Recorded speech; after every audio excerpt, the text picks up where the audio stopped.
Okay, so welcome again to our first webinar on how to partner with law enforcement. And today we'll be talking a bit about what the Crafting Support Project is, kind of how this webinar series came to be. Then we'll dive into our presentation on how to partner with law enforcement with a presentation from Patty Contente and members of the Somerville Police Department who are we're so lucky to have with us today. And then we'll have a panel Q&A with those members. We'll have Patty Contente, Jennifer Korn, Detective Courtney Reece, Officer Mark McLaughlin, Lieutenant Mike Capasso, Erin, Lydon, and Sabrina Ozit. And then we'll end with some closing remarks. Okay, so first up, if you're new to our webinar series, what is the Crafting Support Project? Well, I'm a clinical psychologist and researcher at McLean Hospital, Julie McCarthy, and I had led and continue to lead a research study on supports for families of people with early psychosis and substance use. And a lot of the families who were interested in our research, some of them may not have been able to get some of the supports that they would have liked, or they weren't eligible for our project at all. And so it really made me think, well, how can we expand family support services to people in a wider audience? And so one way we do that is through our family webinar series. And so this year we have a great lineup. And we are starting off with our webinar tonight, and then we have different webinars on topics that are really relevant to families. So we have ones on different evidence-based skills like craft, community reinforcement, and family training for families.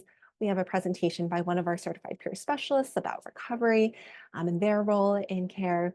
And then we also have topics on motivational interviewing for loved ones, mental health first aid, and how to empower caregivers with psychosis reach, and then how to talk about medications for psychotic disorders and more. And I apologize, it's missing from the bottom of the screen. In November, we'll also have a family recovery night where people will be sharing their recovery stories. And we also have an online version of our webinar recordings from last year in case you missed them. And we also have one-on-one coaching for folks who might not be eligible for coaching through one of our research studies. And right now, this is a philanthropy-funded initiative, the Crafting Support Project, and the one-on-one coaching is currently open to McLean families, and it involves 8 weekly one-on-one sessions by Zoom with a coach like myself or someone trained in our group. And this will be offered throughout the year. So if anyone's interested, feel free to get in touch. My email is on the screen, jmccarthy@mclean.harvard.edu, and there is no cost for this service. And so now I'll turn over our presentation to our representatives from the Somerville Police Department.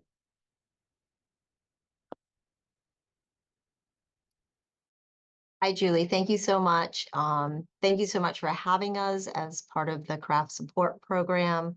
Really excited to share a little bit about what we do, as well as hear from your community what might be helpful. My name is Patty Contente. I'm the director of the Community Outreach Help and Recovery Unit within the Somerville Police Department. We go by CORE. And it's kind of a newer trend and service of police departments to either partner or have embedded clinical units within their services. We established our unit back in 2016, and we're fortunate to have, so today presenting with me will be Jennifer Korn, who's also a licensed social worker. Jen's on the screen, and then we're going to also have 2 primary officers sharing some of their background and experiences. We're fortunate to have Officer Mark McLaughlin, as well as Detective Courtney Reece, and you'll be specifically hearing from them a little bit more detail in a minute. So we're going to get right into the presentation. Our program is set up. It was really established as part of the sequential intercept model, is a system that was used back in 2006 to really look at why were individuals with mental illness ending up in the incarceration system, and how can we identify intervention points to direct them and connect them better to supports that were more significantly could help and identify their needs. So the sequential intercept is this map here right in front of you. As you see, it starts from 0, which is the community. So in Massachusetts, in January of 2023, Massachusetts really kind of recognized that many individuals were having a hard time accessing services. So you might already be familiar with or have had another webinar on the 988 system. In Massachusetts, they laid out a new initiative called the Roadmaps to Help. And so now we have regional behavioral health community centers, which is kind of like a psychiatric urgent care. They're open 7 days a week with extended hours, Monday through Fridays. They're open till from 8 to 8 p.m. and then Saturdays and Sundays from 9 to 6. So that's a great additional resource where people can just walk in related to psychiatric needs, emotional distress, and immediately talk with someone. And then, of course, the 988 crisis line. When we developed our model, we started back in 2011 with a grant from the Department of Mental Health to do jail diversion. Again, looking at how can we better identify what is driving behavior in the community and causing interactions with police or law enforcement that were really more related to behavioral health. So in 2011, we trained the entire department in a mental health first aid. It's an 8-hour program to prepare officers for, kind of signs and symptoms to look for. And at that time, we had a part-time jail diversion clinician on site within the police department to be a resource for officers to directly connect people to. As you see in the intercept, so that's kind of our primary focus with our core unit and our CIT initiative is that intercept 1 training, helping officers to recognize, informing approach, and we'll talk more about that in a minute. But then as you see, there's 6 elements to the intercept model. So there are specialty courts as well. We're looking at if someone does need to be arrested, how do we reduce disparities in accessing treatment? As if you have a medical condition, you certainly would go to the hospital to be treated. How do we ensure that if someone does need to be held in detention, are their mental health needs also being addressed? So that's at booking as well as referring to different specialty courts. And then again, there's a lot of programs in the incarceration system, both prisons and jails. And then again, people coming back to the community.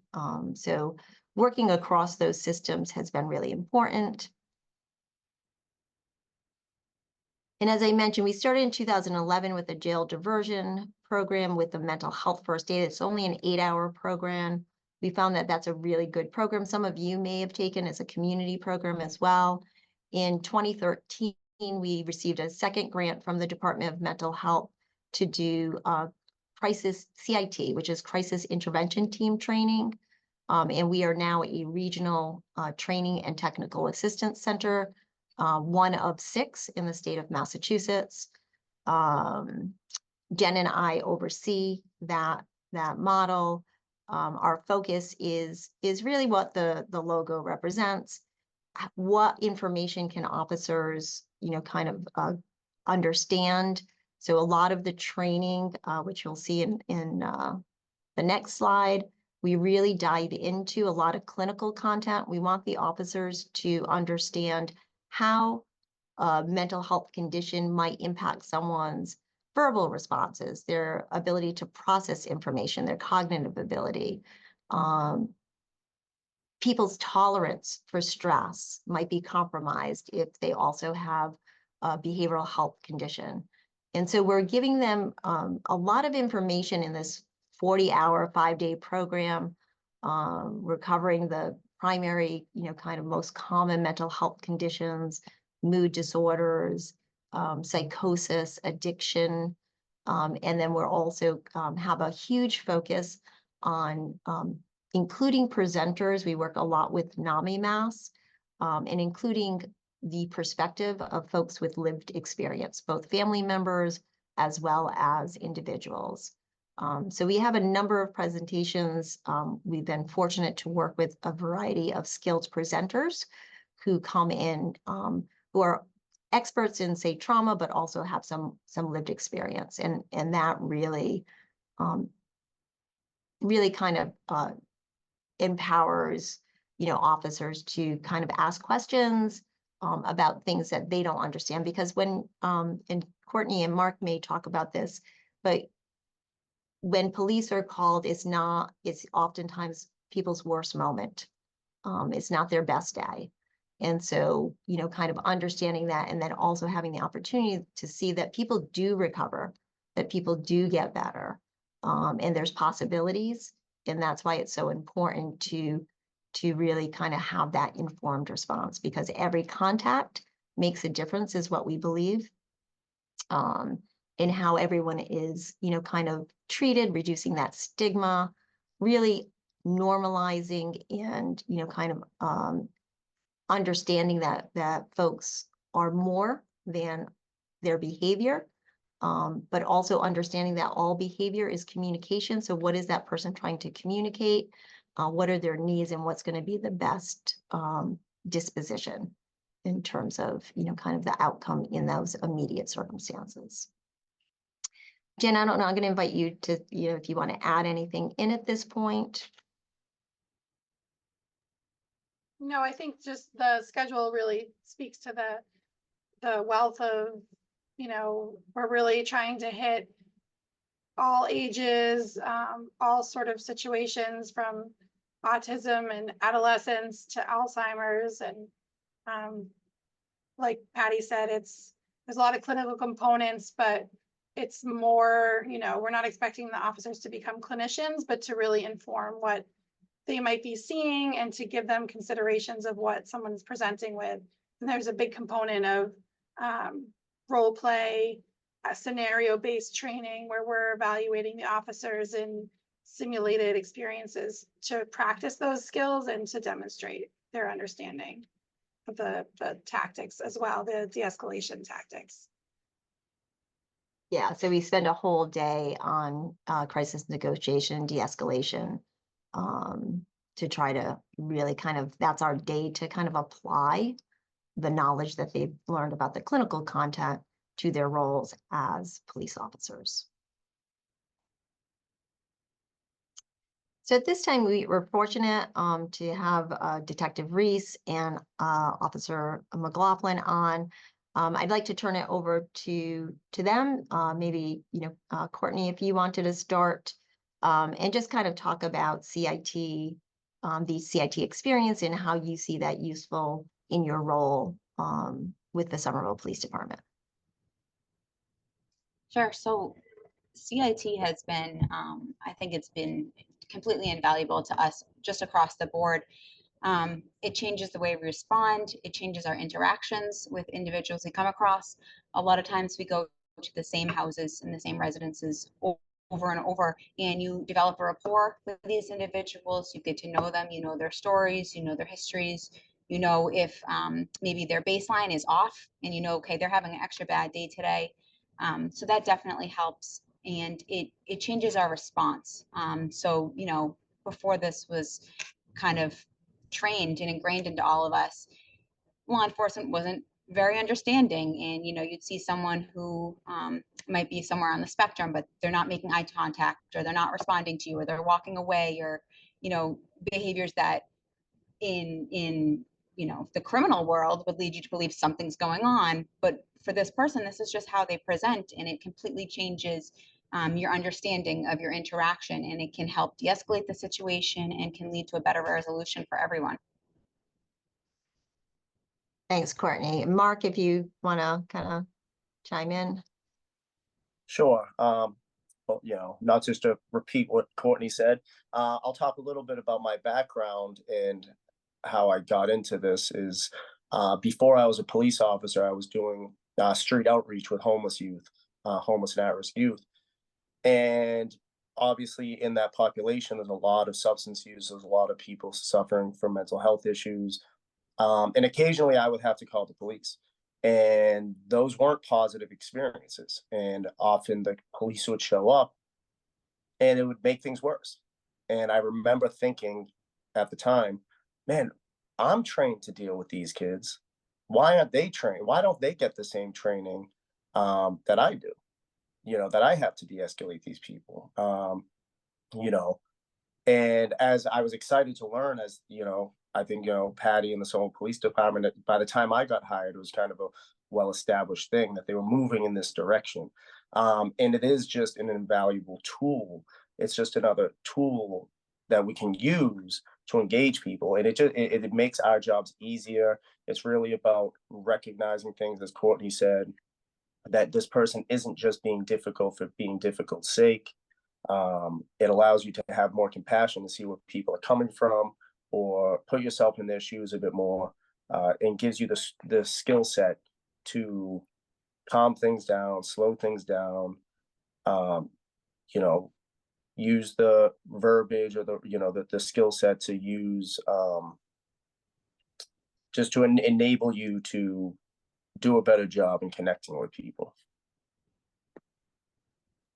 Thank you, Mark. And we also have Lieutenant Mike Capasso. But all of the officers on are also part of our CIT coordination team, which we'll talk a little bit more when we get into the core. But Mike, would you like to add anything? Yeah, I think they both said it perfectly, but just one of the things I wanted to add was as society has changed and it's rapidly changing, police need to change as well.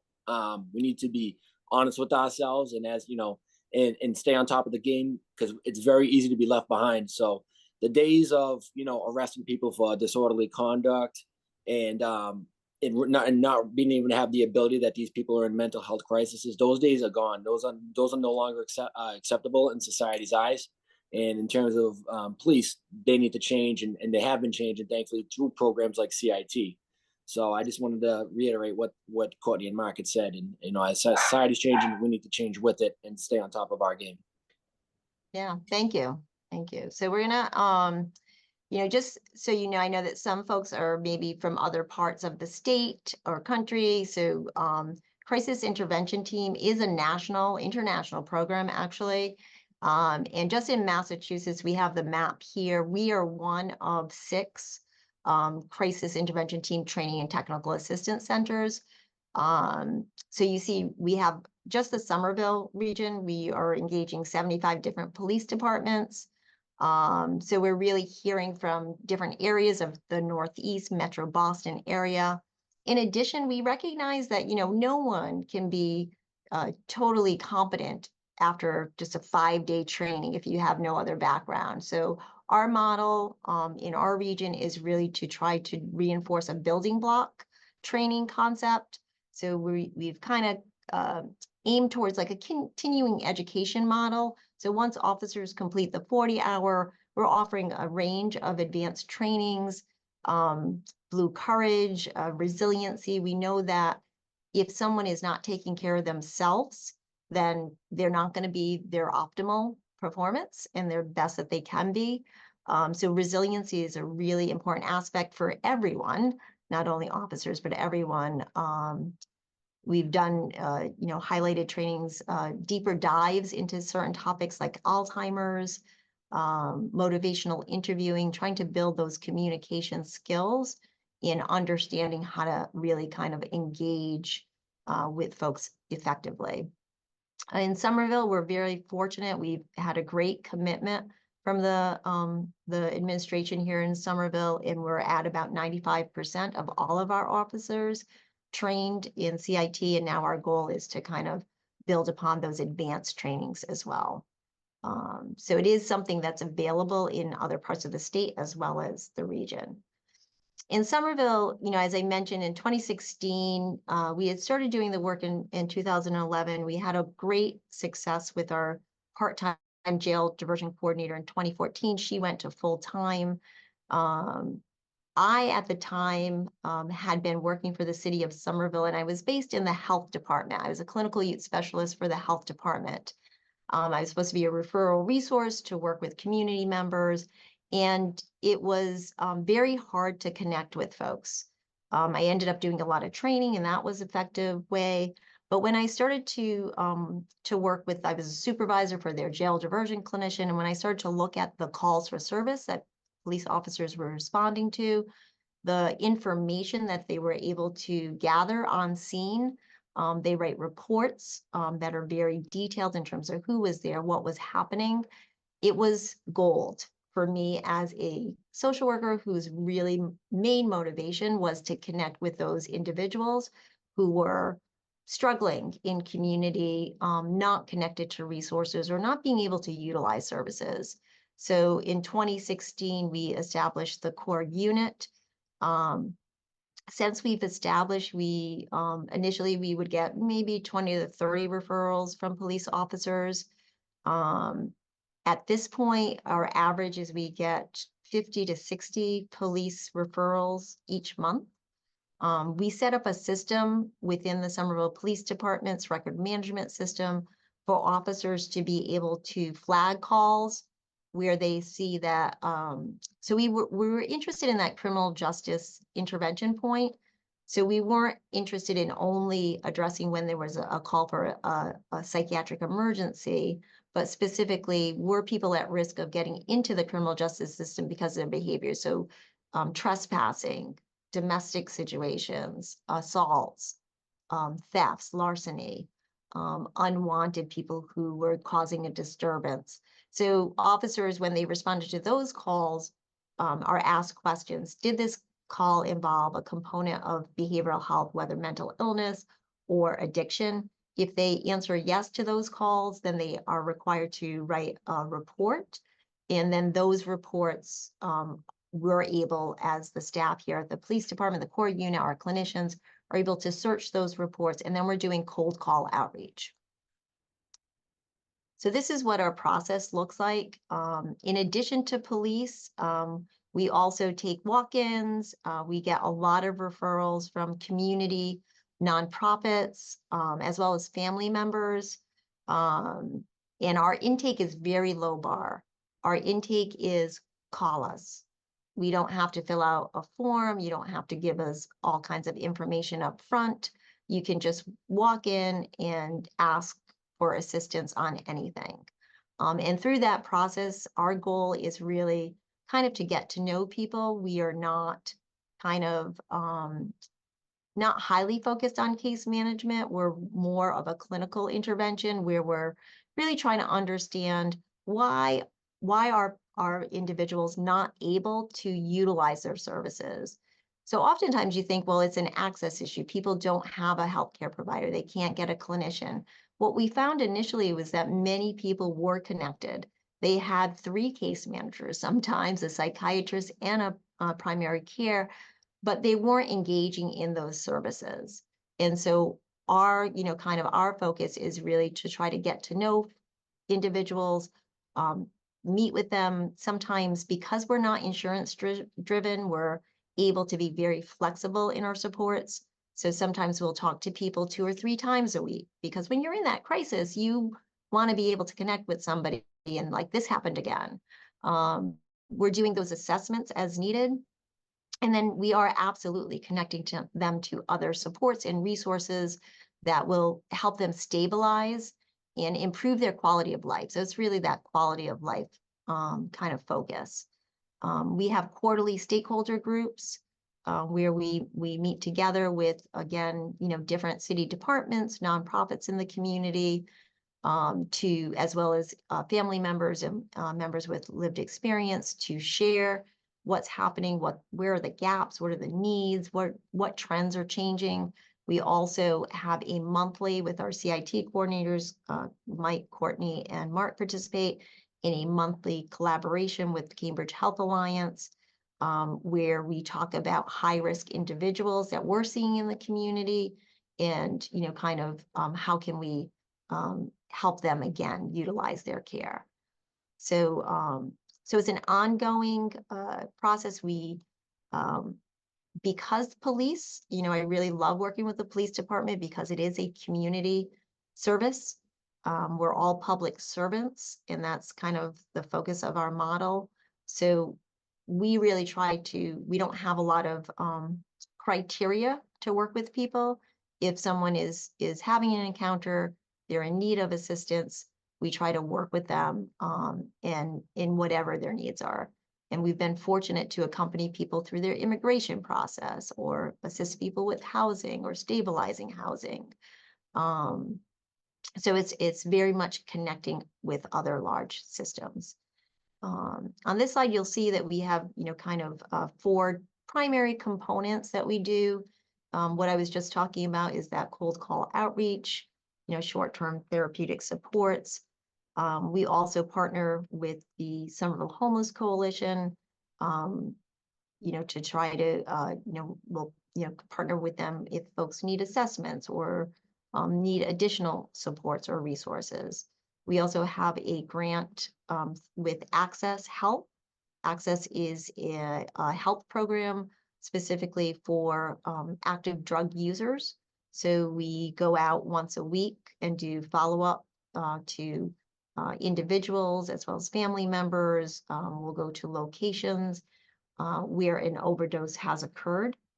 We go as a team, a harm reductionist from Access, someone from the core staff, and one of the police CIT officers. For that, we added an additional training requirement that the officer doing outreach with the overdose would take the Recovery Coach Academy, which is again another 30-hour training. So we're really trying to help officers develop more knowledge and specialization when they're kind of assigned to different projects. And then we also do jail diversion. So if sometimes people need to be held accountable, our belief is that to be successful, we all need to have some accountability. We need to be part of a larger system. And so if someone is not able to be accountable and they do have a charge, a police charge, sometimes charges have to happen based on laws, legal requirements. We will work with the officers and the Somerville District Court to divert those towards creating a treatment plan. So our diversion program, when we first started out, we didn't have many diversions because we were very fortunate to work with a, kind of a pretty well-informed police department that recognized if it was behavioral health, it didn't belong in the criminal justice system. So at all costs, officers really do not frequently charge people unless there's, kind of a significant legal issue that they're required to address. This just shows you kind of the calls for service. So you see that, kind of there's the amount of calls per year. Mental health is definitely a significant component of many calls for service. And that's kind of, kind of getting towards the end. Just kind of a case example. Why does it make sense? Oftentimes people say, well, why can't we have an alternative response? Why does it have to involve police? One of the reasons is that, as I said earlier, policing is a community resource. And so when we first established this, I was very excited that we would have, people wouldn't have to remember what healthcare system did I work with? What was that therapist's name? Every community has a police department. It's a cornerstone. It's open 24/7, 365 days a year. And so, kind of it gives us a great grounding point. Just an example, we had a case that because we had the Department of Mental Health grant, the family members were referred to our unit in Somerville. It was actually for an individual that lived in Cambridge, Massachusetts. So we were able to, because of the CIT region, we were able to partner with Cambridge. It ended up being a multi-system case where this individual also had incidents in a number of other Massachusetts communities. Through collaboration with the family members, the various police departments, and the providers at the emergency department, we were able to really kind of to really advocate for this person to get that support and care for folks. It's not easy. Sometimes people, when they're in crisis, will present with not maybe a lot of information or focus. And so by, kind of feeding the information to the healthcare system about what would be helpful, that they did have family, that they had been a painter, or, you know, kind of their, you know, people's other aspects of their lives, that normalizes, you know, kind of, no one wants to be identified by a label of a medical condition, right? So really kind of informing that, and kind of leading with this is person first. You know, we were able to really assist that person, facilitate that person being able to engage. They also had court charges, and we were able to work with the court system to divert that. And fortunately, that individual was stabilized. So that's just one example of, it is very complicated work. So the police officers do a great job. We're very fortunate here in Somerville and many of the communities that we work with. They do an amazing job. They have excellent engagement skills. I always say one of the keys to de-escalation is being relevant. The officers know the environment. They know the community. They're out there every day. They know the local pizza place. They know, you know, kind of what used to be in, you know, Union Square. And when someone talks about these things, they have that relevant experience. You know, kind of another case example, many of the cases, you know, some of the officers know people from high school. They went to school together. They knew their families. They played baseball together. And so that kind of relevance and rapport can really help facilitate a connection. And then, you know, kind of for the officers to be able to say, well, you can just call the core unit, Patty, Jen, you know, we have a couple of other clinicians. It's a really nice, warm handoff, easy connection. They know that there's not going to be any large, you know, kind of paperwork or eligibility requirements. We'll follow up. So it's really, you know, kind of that low bar access, really meeting people where they're at, that has made us successful. And when we think about, you know, should it be outside of the police department? As I mentioned, the officers are getting information. They're getting people's names and contact information, phone numbers. A lot of times when there are other programs, the Homeless Coalition I mentioned, the health department now has a clinical program. They will often need to call us back, call or engage with the police department because they're lacking information or they need contact information. So it really is, you know, kind of nice in that we are able to operate as a co-located service. So we have the advantage of having all of the information that the police are gathering from their work in the community, and being able to really kind of utilize that to connect with people. And we often say to people, we're not, you know, sometimes concerns come up about mandated reporter. Yes, I am a mandated reporter. I'm a mandated reporter if someone is at risk of harming themselves, or if they are directly sharing information about a targeted specific threat towards someone else. Yes, I do need to report those. I'm not a police officer. I don't have to. If you know, you just used illicit drugs, I don't have to report that to the police. If someone's talking with me, they have the same confidentiality privileges as they would for an outpatient clinic. We're not going back and saying, oh, this person just, you know, shoplifted, you know, should you arrest them? We have that, you know, kind of separation as well. Even though we are police employees, we are operating, our primary ethics and responsibilities are those of our clinical degrees and backgrounds. So I'd invite, we have we're already over time, but I'm sure Courtney and Mark and Jen could talk about other examples.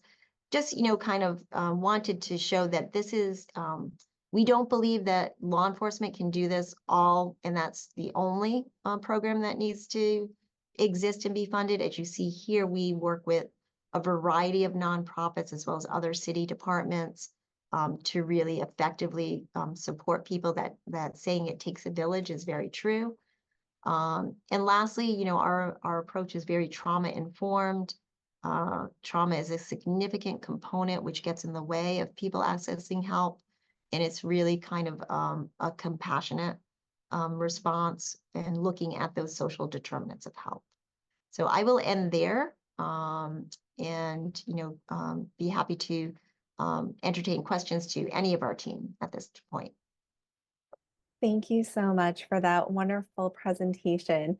I really appreciate hearing all about the wonderful work that you all are doing. And before we transition into our Q&A, I thought we could just do a quick poll so that you can see a little bit more about who we're talking with today in our audience. So I am going to launch our audience poll. And so this first question is just asking you to share, if you feel comfortable, what best describes your role if you're one of our webinar attendees tonight. So if you're a family member, a person with your own lived experience with mental health challenges, or if you're a clinician or none of the above, a different role, feel free to share that now. And you may also find yourself having intersecting identities as well.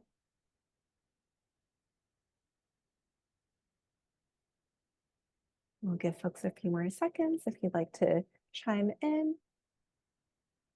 All right, and we'll close in 3, 2, 1. All right, so it looks like the majority of our attendees are family members. Can everyone see the poll? Okay, great. And we also have some clinicians and at least one person with their own lived experience with mental health. Okay, and our next question is, now that we've heard a bit about CIT, I would love to hear, how familiar are you with CIT training? Were you completely unfamiliar to CIT at all? Or you've minimally heard the term before this webinar, but didn't really know what it was? 2, moderately, you've read or learned some details about it, or 3, you are also an expert or have been trained in this area. Okay, so we'll close this poll in 3, 2, 1. So it looks like many of our attendees were completely unfamiliar to CIT. So thank you all, who have joined as presenters and panelists for sharing this wonderful resource and the work that you all do. And I think now we'll kind of turn things over for our Q&A.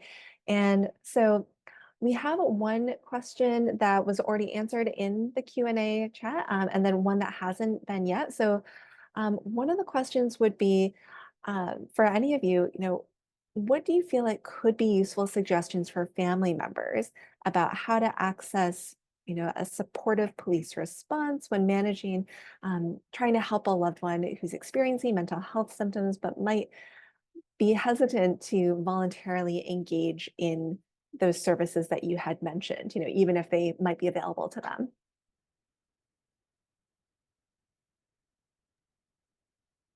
Yeah, as I mentioned, I think a lot of police departments are, kind of developing collaborations with clinical programs.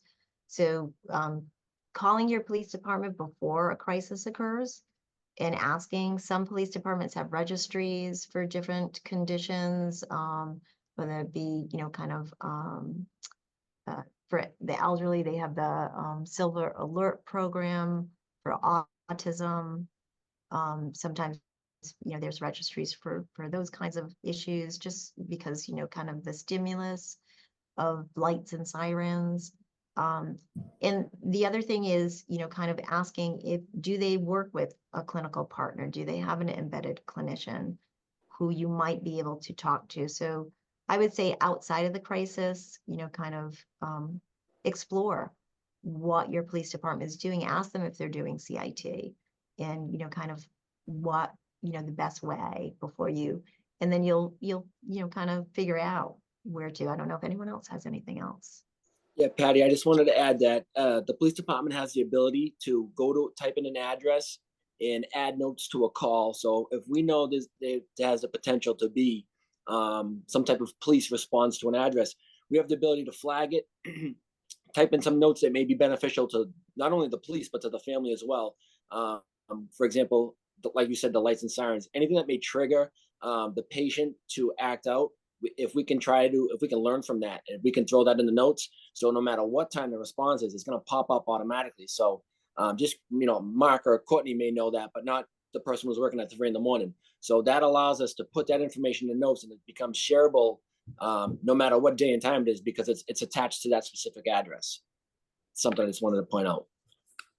I would also add, you know, in the event you do have to call 911 and it is a crisis, as a responding officer, as much information as possible is great, because there's a thing called dispatch priming, where sometimes with bad information, officers go into a call with a certain mindset. You know, if they're told there's a weapon involved, they might be going into, okay, this is a dangerous place, and my mind shifting over here. So as much information as possible about, you know, your loved one or client, about what exactly is going on. Has this happened before? Can they be aggressive? Do they have access to a weapon? And things like this are helpful to allow to get as clear of a scope of what's going on as possible, and allow the responding officer to have the appropriate mindset going into that situation. And going off on that, you know, conversely on the other side, what de-escalates them? What calms them down?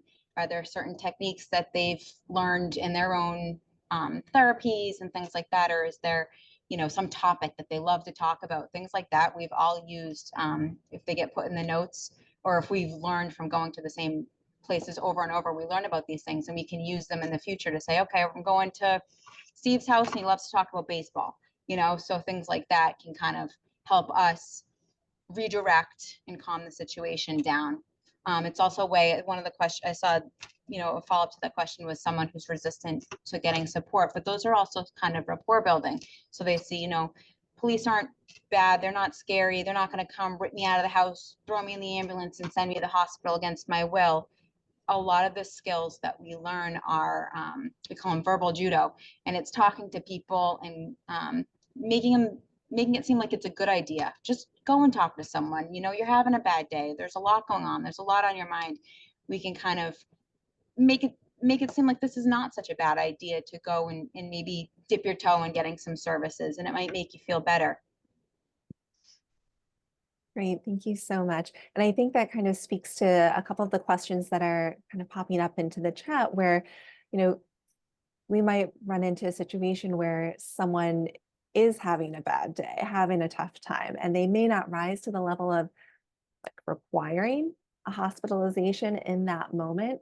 And so I think some of the families in the chat, and certainly some that I've talked to myself, have wondered, well, what are some of the best things that we as a community, we as family members can do when a hospitalization isn't necessary, but help would be really great right now? Yeah, I think that's an issue we see a lot, that, you know, kind of the criteria for a hospitalization is very high. So obviously the family members, you know, kind of, I always say if a family member is calling, then you know it's bad, because most family members don't want to call the police. And so you know, it's boundaries. I really encourage family members to get support themselves. There's some great programs, NAMI offers a parent-to-parent support group, which really kind of allows it's a peer as well as professional led. If it's addiction, there's, you know, kind of the Learn to Cope and Family Anonymous groups. And it's always kind of, we focus sometimes as on the individual who has the illness, and we don't think we have to do anything. So, and I don't mean that minimizing. I know families do a lot. They do a lot to try to help that loved one, but I'm talking about, we don't do enough to take care of ourselves, to learn, you know, kind of boundaries of what we can and cannot do. And sometimes that's, you know, that's helpful. But, you know, again, with like, you know, that situation in Somerville, that would be something CORE could definitely help with. The mobile crisis teams, again, you know, if someone's resistant, the person has to want to talk to them. But I would say NAMI has a number of resources that are peer-led as well, and could be really helpful. Thank I you just so wanted much. to Oh, go ahead. I'm sorry, I just wanted to add that I know we talked a lot about CORE as in Somerville, and that's a model that we use and that works for our community. But throughout the state of Massachusetts, every town or region, depending on how big the towns are, city, utilizes clinicians in their departments or with their departments in some way. And I think Patty referenced it's happening more and more, but we really do see different models. It looks, sometimes it's co-response. Sometimes it's a clinician that's located at the department. Sometimes it's a relationship with, a different, like Elliot or advocates, a different agency that they can partner with. So there's a lot of different models, like I said, depending on funding, politics, the community needs. But really, I encourage people to it's easier said than done, but try to, we can help with that as well, but trying to figure out like what their community offers for that collaboration. Okay, so it sounds like for one of the questions I was asking about, is there a list of police departments who've received CIT training, at least in Massachusetts? We can assume somebody at any of those sites would have received some of this training. What about for folks beyond Massachusetts? Is there a type of list or a way to know if someone's received this training, or would it be best just to call? Yeah, I'm not sure if there's a list. There is, as I mentioned, it is an international initiative, CIT. So there's CIT International. If you Google CIT International, you'll see a lot of the work that they're doing. There was a program out of, I think it was the University of Memphis who was starting to track, but I looked at it recently and it's definitely not up to date. So I would encourage, call your local police department, and you don't have to share any personal information, but just kind of explore, what they have and what they're doing. Thank you so much. So another question that's kind of come up in the chat is about, appropriate police response, when a loved one might be experiencing psychosis. And so could you walk us through perhaps an example of what happens, when a family member calls your team, for a mental health concern that would involve psychosis? Mark, you want to take that one? Or? Sure. Obviously there's a million different variables and various scenarios. Usually if someone is experiencing psychosis, which I deal with fairly frequently, a challenge for me is distinguishing, what is substance related, what's mental health related, maybe it's both. I dealt with this actually just the other day. The main thing is important to kind of recognize it for what it is. And again, like as I mentioned earlier, is someone being challenging for challenging sake? And even if they are, it's these skill sets of just staying calm, body language, trying to discern what's going on. A lot of times it's about, validating their feelings. And even though, they're seeing something that I don't see, and, recognizing that and, not really having to get into a back and forth or make them feel like they're crazy or things like that. These are really challenging, right? Because what I tend to say is sometimes CIT is not a silver bullet. It's not a miracle. Like you can't, if someone is mentally just not there at that moment or even under the influence and they're not there, what I say is, it's my skills aren't always going to make it better. I might not be able to break through, but I'm not going to make it worse. Mm-hmm. And that's at times what can happen is you get into, out of frustration, that you're dealing with someone talking a mile a minute. You can't get a word in. It's not making any sense to you.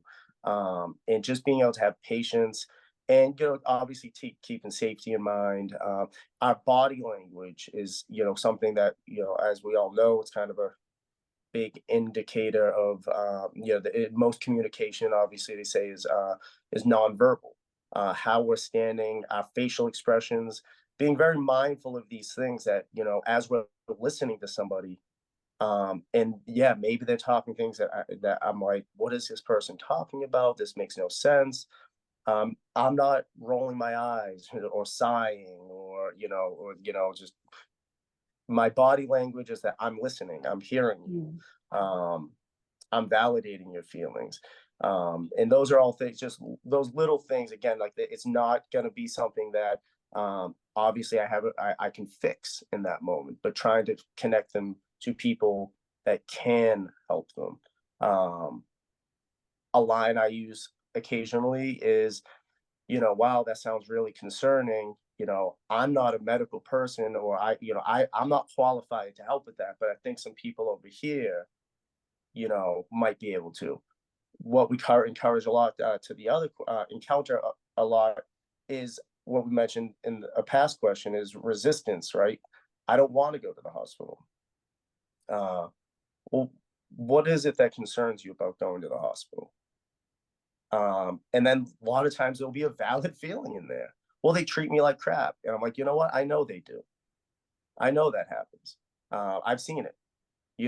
How can we get you to the hospital? Or what do you think you need? And, using those motivational interviewing skills and kind of trying to get them. But again, in psychosis is particularly difficult because you're not necessarily having a rational conversation. But then again, it's just not making it worse, not growing frustrated, not, escalating things.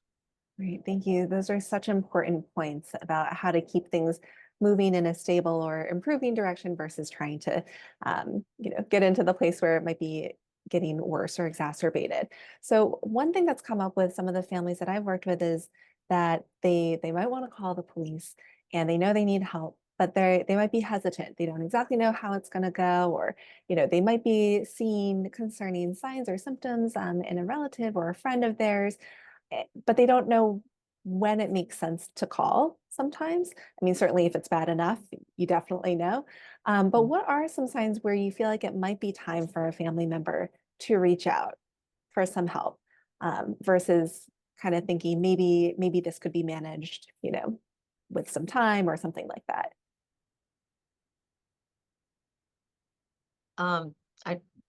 Mike or Courtney, do you wanna take that one, Mike? Sure, I would just say like the obvious time to give the police a call is when that individual is becoming a danger to themselves or others. Obviously, when all the options are exhausted, there's nothing else we can do. You call the police, and it's for everybody's safety. And that's obvious. That's the most obvious answer. Thank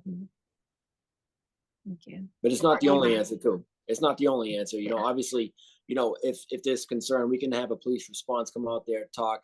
Like I mentioned in the chat, like an informal conversation with somebody is always easier than a crisis conversation, because during that crisis, somebody might be elevated compared to the informal conversation where we can have a face-to-face conversation, introduce ourselves, and just have a communication where we're all on the same page, and there's no type of authority figure threat, and safety is not not at risk at all. So I think the question that just popped into the chat is on a lot of families' minds. How do you define a danger to themselves? And I know this might not be a one-size-fits-all situation. There's so many different, as everyone here knows, there's so many different ways that can manifest. But danger to themselves can also be obvious physical danger, but it can also be failure to thrive, not taking care of themselves properly, not functioning. I was going to go off of what the lieutenant had just said, but also, when something's affecting their day-to-day life or affecting those around them, like you all know their baselines, we get to know people's baselines. And if they're straying from that to the point where it's affecting other things, we've had families or loved ones call with a person, isn't a danger necessarily to others. They're not physically at risk of hurting themselves, but the loved one, the person who called is kind of at their wit's end. They don't know what to do. And they were like, well, we're just going to call the police because we don't know what to do. So I come in, hi, I'm Courtney. What's going on? How are you? Talk to me a little bit. Like how's this affecting your life? Here are some resources. If things get worse, this is what we can do. Here are some suggestions of things you can do now. Not everything is automatically sending to the hospital. We can refer to Korn. You can go see your own therapist. We have the crisis response teams. Like the lieutenant said, just going and getting that face-to-face, getting to know each other, getting to know how the police operate, how this individual operates. It's all super helpful. Great, thank you. one final question, and then we'll switch over to the closing remarks. What are, I guess, some of your favorite resources that you think could be helpful for families to know about that you haven't mentioned yet, if any?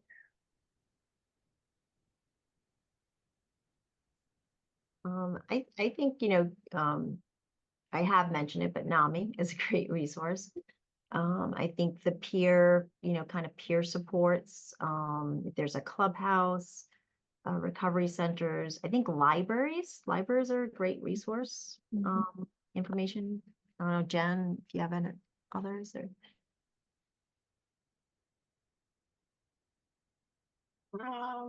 No, I mean, no, nothing that we haven't mentioned.